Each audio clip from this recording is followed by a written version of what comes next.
শ্রেষ্ঠ বাক্য হতে পারে? দেখেন কত কম্প্রিহেন্সিভ। আল্লাহ শিখাই দিলেন, পড়ো রব্বানা আতিনা ফিদ দুনিয়া হাসানা ওয়া ফিল আখিরাতি হাসানা ওয়া কিনা আযাবান নার।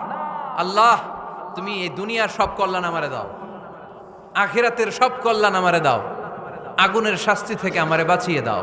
পড়েন আমিন। তো আপনি দুনিয়ার সব কল্যাণ নিলেন, আখেরাতেরও নিলেন, গাছেরটাও খাইলেন, তলারটাও কুড়াইলেন, রাখলেন কি? সবই তো চাইছেন। এই দোয়াটার মধ্যে দুনিয়ার কোনো দোয়া বাকি আছে? কথা বলেন। রব্বানা আতিনা ফিদ দুনিয়া হাসান, আল্লাহ দুনিয়ার সব কল্যাণ লাগবে। ওয়া ফিল আখিরাতি হাসান, আল্লাহ আখিরাতের সব কল্যাণ লাগবে, আগুনের শাস্তি থেকে বাঁচানো লাগবে। তো আপনি বাকি রাখছেন কিছু? এই একটা বাক্যের মতো বাক্য গোটা বিশ্বটারে বিক্রি করলে হবে? এজন্য কোরআনের দোয়াগুলো আমরা বেশি বেশি পড়বো ইনশাআল্লাহ। পড়েন। দোয়া করার কিছু আদব আছে। অজু অবস্থায় দোয়া করবেন, কেবলামুখী